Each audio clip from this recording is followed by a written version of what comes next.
મહાનગરપાલિકા દ્વારા ઝવેરચંદ મેઘાણી ઓડિટોરિયમ હોલ ખાતે ખાતમુહૂર્ત અને લોકાર્પણ કાર્યક્રમ યોજાયો। મહાનગરપાલિકા દ્વારા ઝવેરચંદ મેઘાણી ઓડિટોરિયમ હોલ ખાતે 384.54 કરોડ રૂપિયાના ખર્ચે જનસુખાકારીના વિવિધ પરિકલ્પોના ખાતમુહૂર્ત લોકાર્પણ કાર્યક્રમનું આયોજન કરવામાં આવ્યું હતું। આ કાર્યક્રમમાં કેન્દ્રીય મંત્રી નીમુબેન બામણિયા, મંત્રી જીતુભાઈ વાઘાણી, પરસોત્તમભાઈ સોલંકી, મંત્રી કૌશિકભાઈ વેકરિયા, મેયર ભરતભાઈ બારોટ, ધારાસભ્ય સેજલબેન પડિયા સહિતના મહાનુભાવોની ઉપસ્થિતિમાં વિવિધ પરિકલ્પોનું ખાતમુહૂર્ત કરવામાં આવ્યું હતું। તદ ઉપરાંત સિત્સર ખાતે તૈયાર થયેલા 472 આવાસોનું લોકાર્પણ કરવામાં આવ્યું હતું।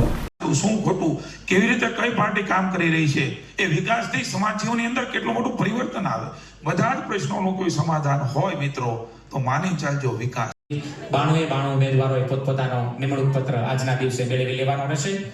આ ભાવનગર મહાનગરના વિકાસમાં એમની સેવામાં જોડાનાર નવલોહિયા યુવાનોને આવો આપણે સૌ પ્રતિકાત્મક રૂપે પણ આપણે 5 લાભાર્થીઓને મંચ ઉપર આવવા માટે આમંત્રિત કરીશું।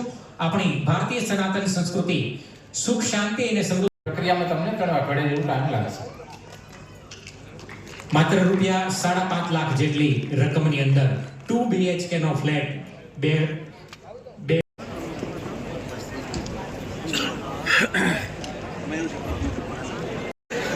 EWS દરેક વ્યક્તિના પોતાના જીવનનું એક સોનેરી સ્વપ્ન એટલે પોતાનું ઘર, અને આ પોતાના ઘર સપનાનું ઘર, પોતાનું ઘરનું એક સૌ મહાનુભાવોના કરકમળથી ભારતીય સંસ્કૃતિના પ્રતીક સમા કળશ અને ચાવીનું વિતરણ થઈ રહ્યું છે। આપણે સૌ તાળીઓના નાદથી વધાવીએ।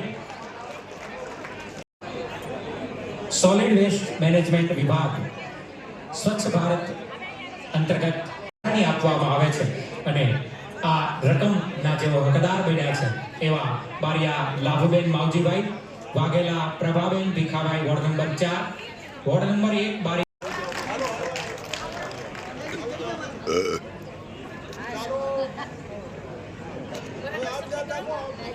હા બાજુ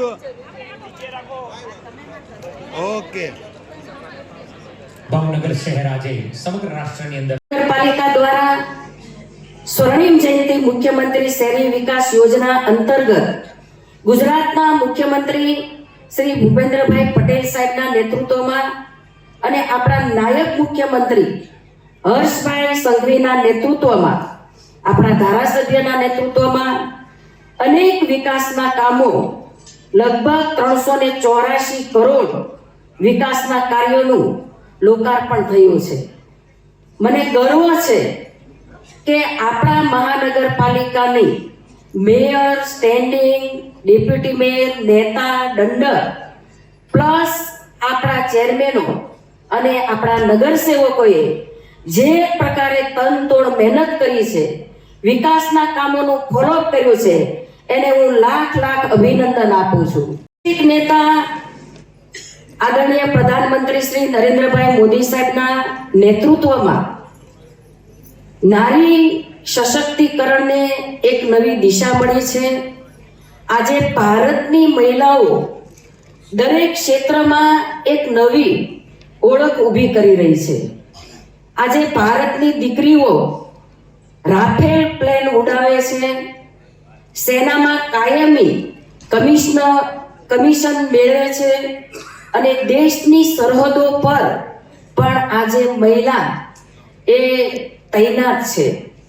ચંદ્રયાન હોય કે મંગળયાન, ભારતીય મહિલા વૈજ્ઞાનિકોએ એમની કૌશલ્ય, એમની મહેનતથી આજે ભારતે આકાશમાં પણ ત્રિરંગો લહેરાવ્યો છે।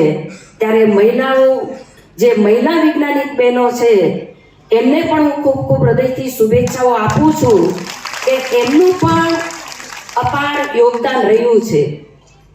આજે ભારતમાં મહિલા પાયલટની સંખ્યા વિશ્વની એવરેજમાં ખૂબ મોટી છે।